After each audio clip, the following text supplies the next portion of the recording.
Jake here for American Trucks, and today I'm taking a look at the Red Rock upper replacement grille in matte black with LED lighting, fitting 2009 to 2014 F-150s, excluding the Raptor. If you're looking to bring a little bit of that aggressive off-road style to your F-150, then this upper grille replacement from Red Rock is going to be just to your speed. This is an easy way to change up the look of your front end and bring some additional lighting, even some of that Raptor-inspired flavor to your own truck, all for an affordable price tag. Now, nobody get on my case here, but I do like the stock grille setup on these 12th gen F-150s. But if you want to make your truck stand out, get a little bit of that off-road Raptor-esque or even big rig type of style on your own truck, then this is going to be a great option for you. Now, it features this open honeycomb pattern, sort of reminiscent of the Raptor, and maybe even a truck you might find pulling off jumps out in the desert. You also get these 3 LED lights at the top of the grille here, adds to that signature off-road look to the front end, and they integrate with your daytime running lights for seamless functionality. Now, this is a bolt-in replacement for your stock grille too, so you can just put this right on without having to modify the truck itself. If you're going for that blacked out theme, this is going to look right at home on your truck as well. By now, you've certainly noticed that this does remove the front emblem, but that just opens up the front grille a little bit more, makes for a bit of additional airflow into the engine bay as well, so you get a little bit of function to go along with your form too. Construction here is all high quality ABS plastic, so this is strong, it's lightweight, and it's durable. And the black finish comes just like this right out of the box, so it's ready to mount up. Since it is ABS plastic, you do have the option to paint this rather easily too. Now, the LEDs up here, these are all weather sealed against the elements, so they should have a nice long lifespan too, and they're gonna keep out dirt and moisture. And since this was designed using OEM CAD data from Ford themselves, it should fit in place just right. It uses all the stock mounting locations up here and down at the bottom as well. Coming in at about $250, this is on the more affordable side when it comes to replacement grills, and with the inclusion of that LED lighting, I would definitely say this is a good value. Now, our customers seem to agree as well, as this one is highly rated on our site, so be sure to check out what some others have to say while you're out shopping. Installation is going to get a 1 out of 3 on our difficulty meter, and you should plan on spending about 2 hours getting this done. It's definitely something a DIYer can handle at home, and it comes with everything you need right out of the box. You've got your connectors here. You are going to have to do a little bit of wiring, really just power and ground for this, and you've got the Scotch-Lock connectors and some zip ties included in here to route all these wires. Now, the LEDs on the back here already have the connectors wired in, so this is ready to go. You're just going to have to run the power and ground here, plug these guys in, bolt this up, and you're ready to go. And to show you exactly how to get all that done, let's hand the torch over to one of our AT customers right now. Tools needed for the job. You're going to need a 10 mil socket and a driver. You can use a ratchet. For all the bolts, you're going to need some kind of trim pry tool to get the top clips out. And then to run the electrical, you're going to need some zip ties, and to snip off the zip ties, you're going to want to take a little snipping tool. You're going to need a trim pry tool to remove those Christmas tree clips that hold in the dampening or heat shield under the hood. You're going to need the T25 socket to also get to transfer the mounting, the bottom stabilizing bar on the inside of the grille. To remove the headlights, you're going to need again the 10 mil. Again, this I use a trim pry tool. You may need a razor and a Phillips head, and then the trim pry tool. And to clamp down on those wire taps, you're going to need a lineman's pliers. And that's really about it. So today we're going to replace the grille on my 2011 F-150 XL. Looks like it's just a bunch of 10s, so we'll just go ahead and zip those out.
looks like I'm missing one, so someone already took one out.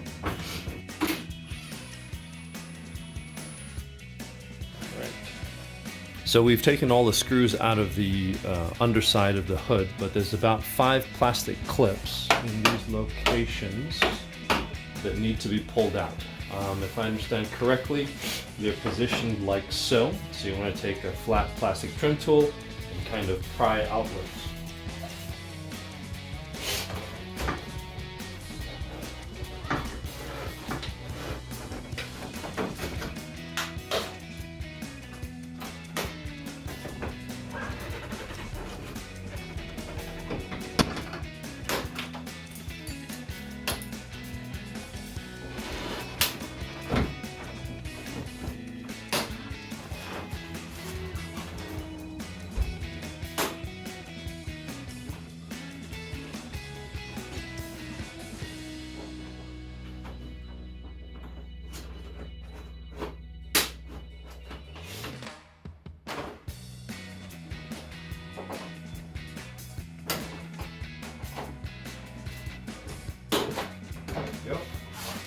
Just like so.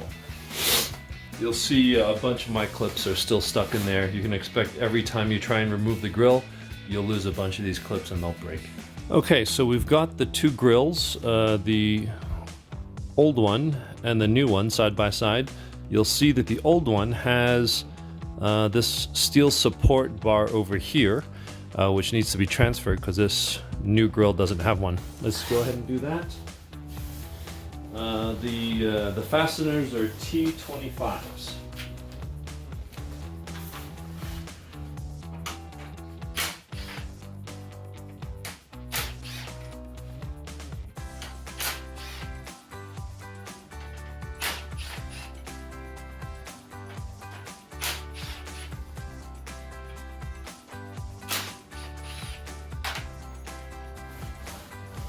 Last one. Right. So the posts that these screw into are plastic, so it's probably a good idea just to start all of them by hand instead of driving them, because they'll probably strip fairly easily.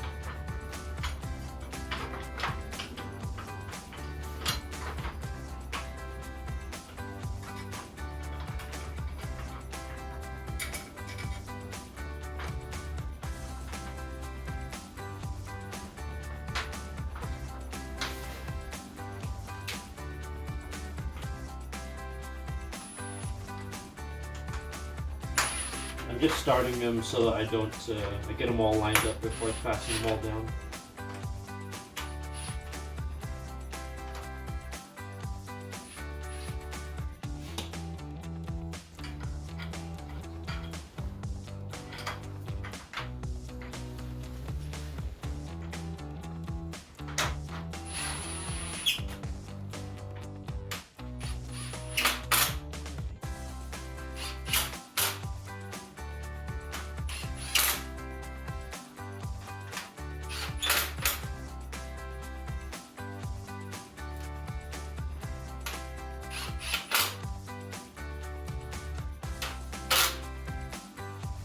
Okay, now we're going to try and hang the new grill. We're going to come in from the top, put the clips in first, and then put in the bolts.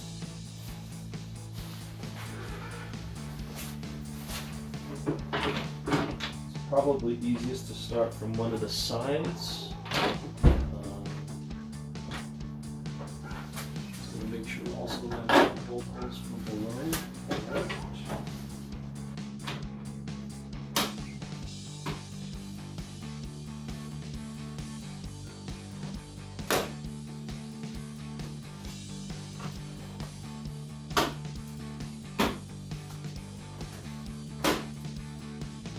There we go. So even without it bolted in, it's actually fairly solid.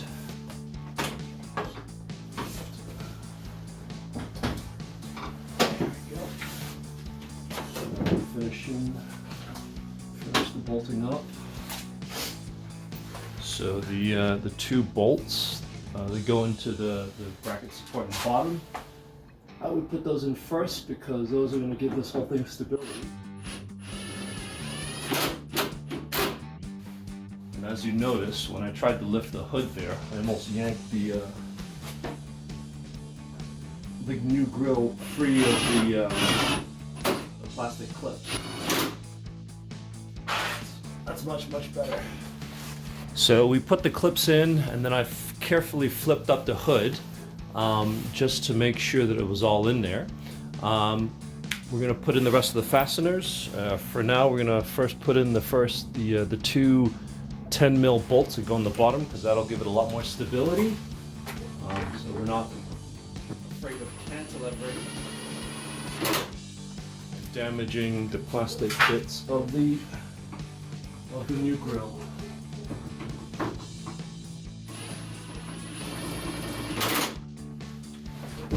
That's already a lot more solid. I'm going to go ahead and put in the rest of them.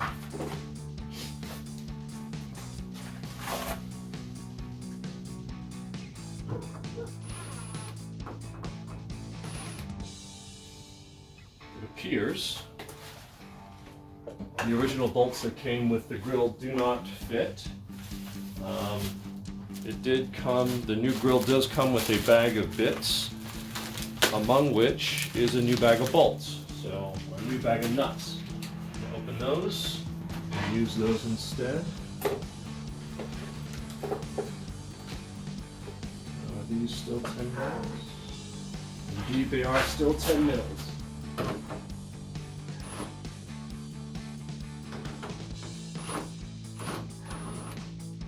So the new grill, put in the lower first two bolts. I'm going to put in the rest of the bolts. The thread on the new grill, or the threads of these little studs here, are not the same as the original. So you need to use the new hardware that comes with it all. They're all still 10 mil. We'll start them all by hand, just because of the weird position.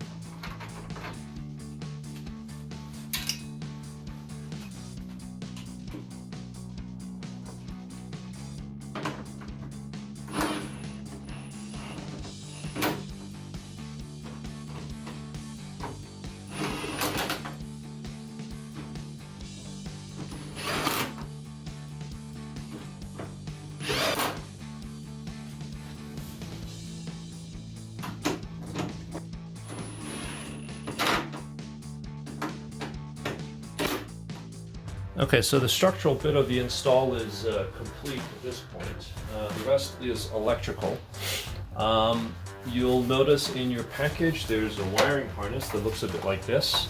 Some nice weatherproof connectors, and those get hooked up to the daytime running lights on the top of the grill, and the wires terminate in this bare wire here. So I'm not going to have, I don't want to have the wires running through my grill, so I'm going to do a little bit of cable management here, trying to hook these up.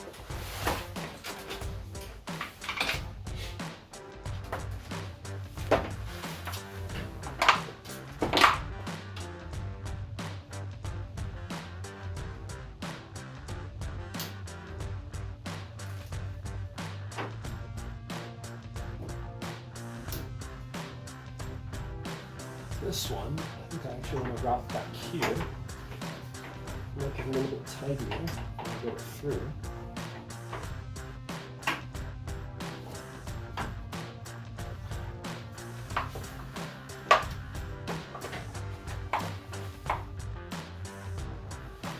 There we go.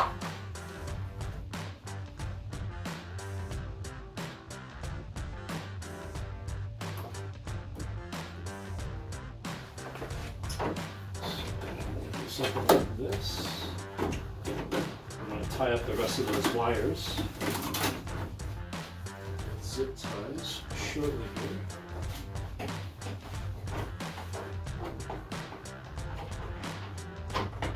especially that middle one I'm going to move.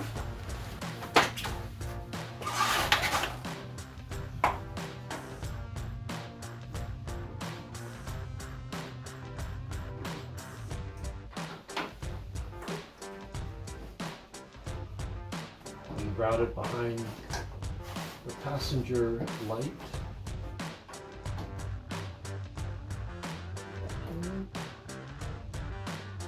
Alright. So that's nice and clean.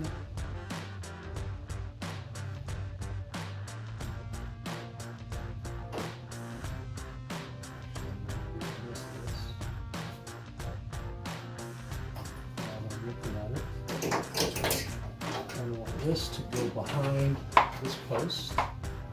Keep that tucked in there.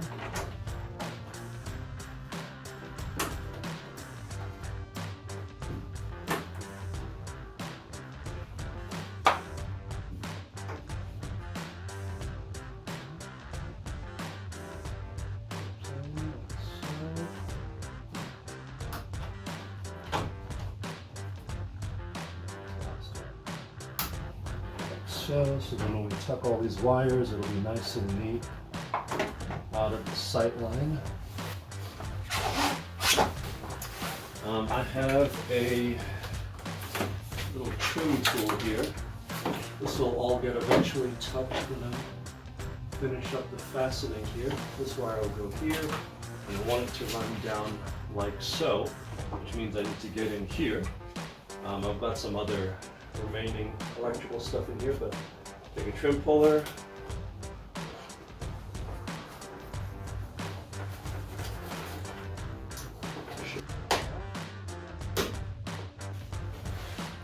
here.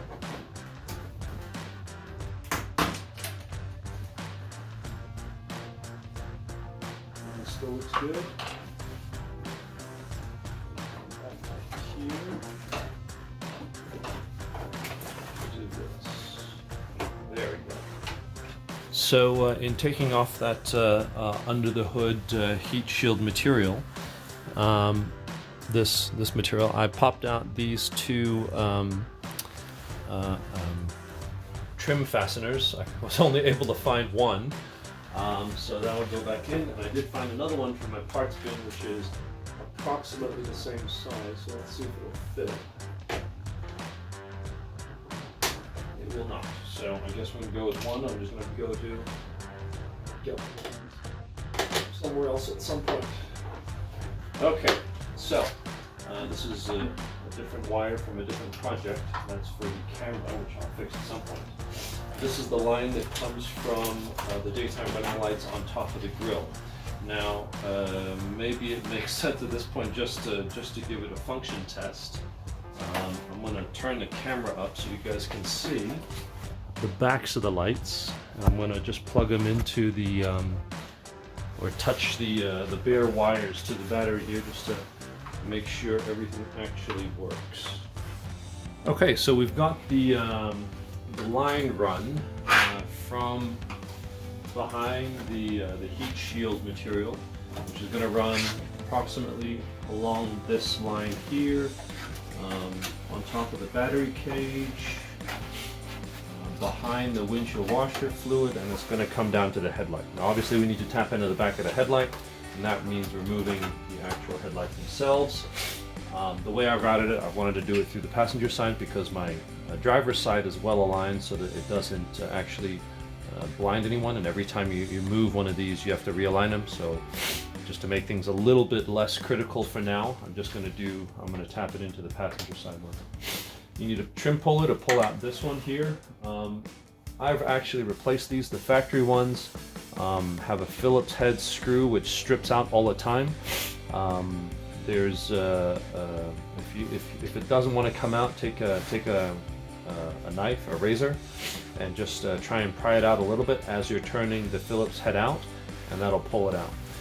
The headlights have three 10 mils, two on top and one back here. This one.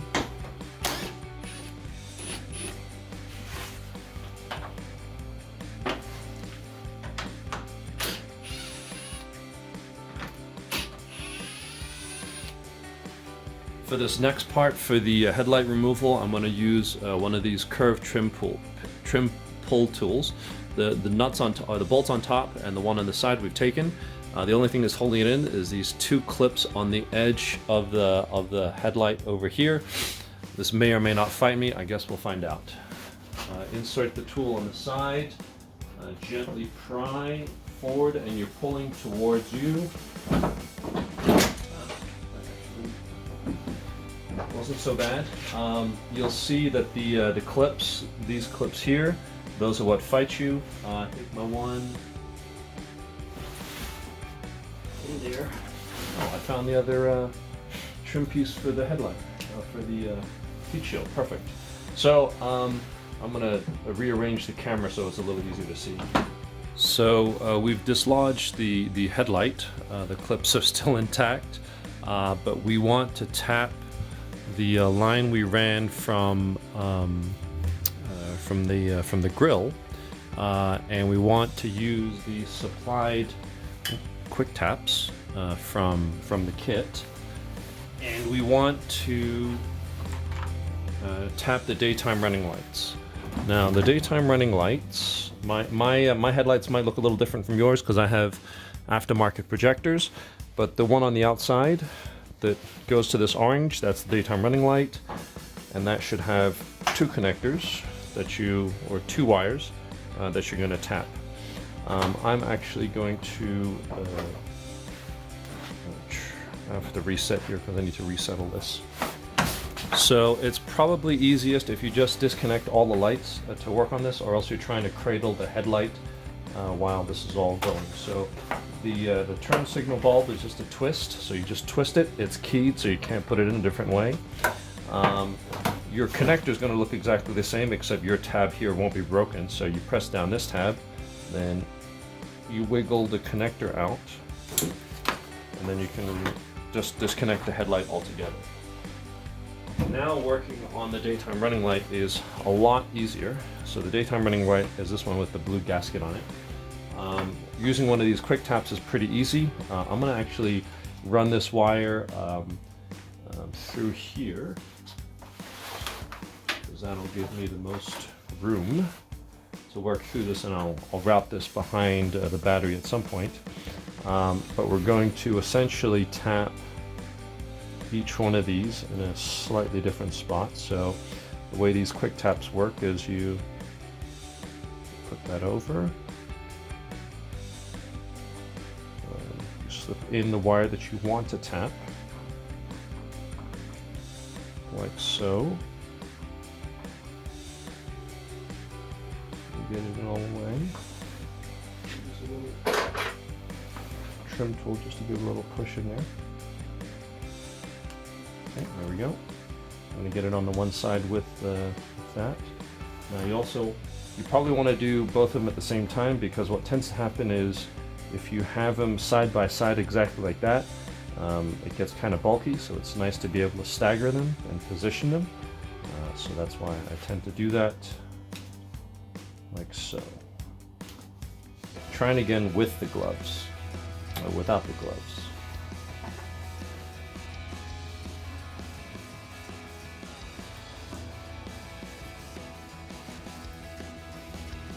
Poorly molded quick tap, so it's hard to get in.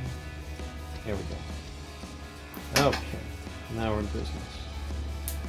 So, and make sure the quick tap's on the right side, the positioning is good, and essentially when these come down on the other wire that we're going to run in here, the black and the red, that'll tap it all together. If we want to do a quick test, though, we can also test that before we go any further. Okay, so we've got our wires here, and we've got a nice big set of lineman's pliers to do the clamping here. We're going to go ahead and connect these. I'm pretty sure the polarity does not matter. With the butt connectors, you put it in as far as you can. You just clamp down with your lineman's pliers, making sure you've got the two wires lined up in the way you want them. You want the existing wire on the long side, on the through side, and on the side that has doesn't have a free passage all the way through. That's where you put the fresh wire. You press down, clamp it pretty good. It should be spliced, and then that's it. You just lock it on. Same thing with this one. Do the same thing. We're going to put it on this side. So the through wire is the one you want to tap into. This is the new wire we're putting in. Hold it all together. Give it a good clamp. And then seal it up with the clip there. That's all there is to it. We're going to put the lights back in. So here it's a little easier to see this time. Turn signal, it's keyed. There's only one way to put it in. There you go. Twist. Let's put that back in there. That's the actual headlight itself. And then the daytime running light, again, it's keyed. It only goes in one way. Insert it in. That's a clockwise turn. There we go. All right, so to put the headlight back in, essentially is just in the reverse order. We start by putting lining up the clamps, the clips on the side here to, you see that? Yeah. We'll line up the clips on the side. Good visual here. And then give it a good push, make sure you get. Okay. So now that it's in there, we'll drive the 10 mils back in. And we'll of course have to go realign these lights now.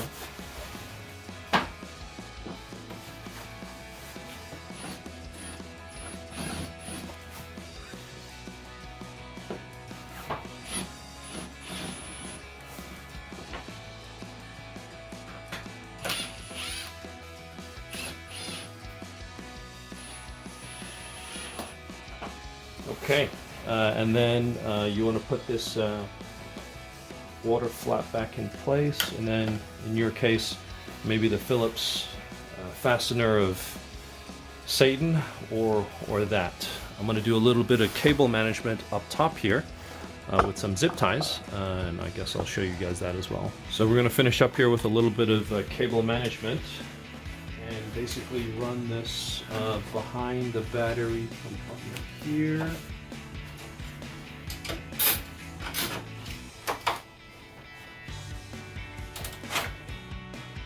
So this wire here goes to my camera, which is not in use.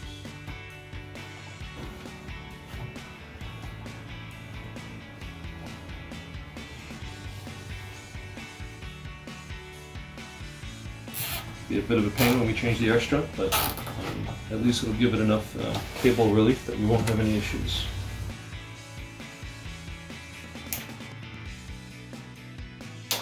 That's going to wrap it up for our review and install of the Red Rock upper replacement grille in matte black with the LED lighting, fitting 2009 to 2014 F-150s excluding the Raptor. Thanks so much for watching, and as always, for all things F-150, be sure to keep it right here at AmericanTrucks.com.